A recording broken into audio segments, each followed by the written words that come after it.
नमस्कार। आप देख रहे हैं सत्यज्ञान रानीगंज बिहार मीडिया, जिसमें कि संत रामपाल जी महाराज जी का सत्संग, जिला स्तरीय सत्संग हो रहा है।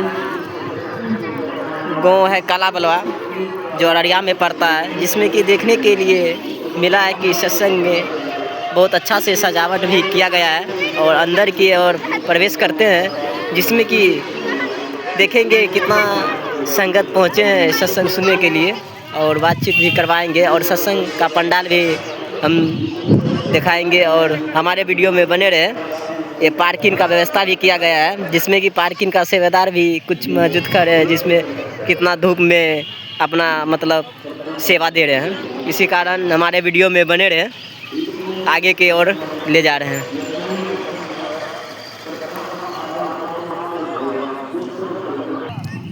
पार्किंग का सेवा में कितना अच्छा से सजावट करके गाड़ी को रखा गया, जिसमें कि आप देख रहे हैं ये संत रामपाल जी महाराज जी का जो सेवादार भी है। और आप ये मेन गेट का पंडाल का मेन गेट हो गया,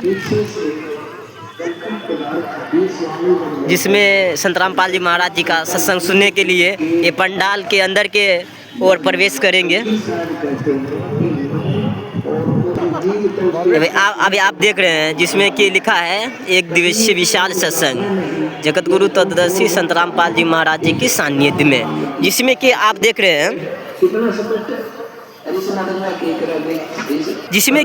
हैं कि जो संगत भी आते हैं, जिस तरह अपना गुरु जी को समर्पित होके दंड प्रणाम किया जाता है, जिसमें कि देख रहे हैं इसी प्रकार की दंड प्रणाम किया जाता है और आगे के भी और दिखाएंगे, जिसमें कि हमारे वीडियो में बने रहे। उधर भगत जी का हो गया, इधर भगतमती का होगा, जिसमें कि इसी प्रकार सभी दोनों का अलग अलग प्रणाम स्थल बनाया गया है। कुछ सेवेदार भाई भी खड़ा है, जिसमें कि आप देख रहे हैं ये सेवेदार भाई से कुछ बात करते हैं कि पंडाल की ओर क्या चल रहा है। अभी जो बताए है कुछ सेवेदार भाई भी खड़ा है गेट के पास, जिसमें कि सत्संग सुनने के लिए बहुत सुन रामानंद राम हम, यानी राम माने परमात्मा हम हैं। और जिन भी महापुरुषों ने परमात्मा को देखा, उनके दर्शन किए, उन्होंने स्पष्ट किया है कि हम सुल्तानी नानक तारे दादू को उपदेश दिया, जात दुलाहा वेद न पाया वो काशी महे कबीर हुआ।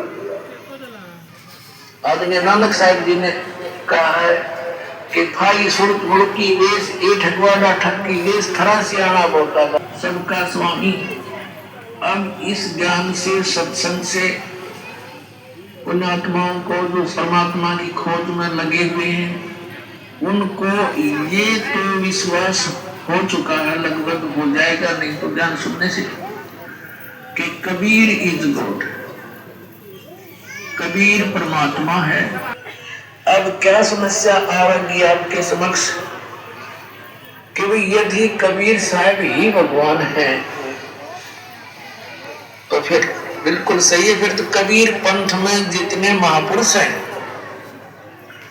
जो गुरु कौन सा स्थान है हमारे किया और बीमारी है, हम सबसे पुराने को महत्वपूर्ण मानते हैं। तो पुण्यात्मा अब भोली आत्मा सत्र को करना पड़ेगा। उसको ज्ञान हो गया कि कबीर साहब परमात्मा है दास के परमाणु से, तो उसके अंदर काल में की प्रेरणा बढ़ती।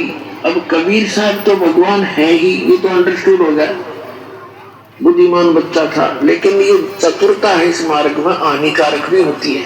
तो उसके मन में क्या दोष आया, जो दास ने अभी बताया। उसने सोचा जब कबीर साहब ही भगवान है और इस दास के बारे में सोचा, ये तो अभी सन 1994 से नाम देने लगे हैं और ये तो बहुत नए से हैं और उनके पास तो बहुत ही यथार्थ ज्ञान मिलेगा। जो उसने धारणा बना रखी थी परिचित नहीं होने दिया और कहा जी ऐसे ऐसे हमारी इच्छा है कि कबीर बट देख कर आवे। मैंने कहा चलो भाई देखाते हैं। संगत थोड़ी थी, थोड़े वक्त बने थे। सन 2000 में फिर हम कहाँ गए, कबीर बट है ये मंगलेश्वर गांव के पास एक शुक्र तीर्थ नाम का पहले एक गांव था और उसमें जीवा दत्ता नाम के 2 ब्राह्मण भाई रहते थे। दोनों भाइयों ने विचार विमर्श किया कि हम जिस भी संत के विचार सुनते हैं हमें तो पूरा दिखाई देता है, अब हम कैसे निर्णय करें कि कौन सा पूरा है कौन सा अधूरा है।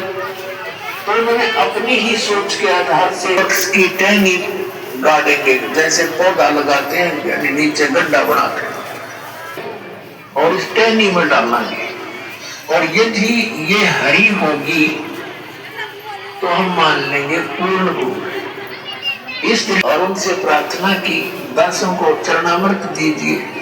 अब संत इस बात से नकारा नहीं करते कि बेटा ले लो, उनके चरण धोए हर गड्ढा के पात्र में घर ले आवे, आते उसमें डालते। 2 दिन बाद देखे 2-3 दिन कुछ नहीं होता, जीवन परमात्मा प्राप्ति के लिए ही प्राप्त हुआ है।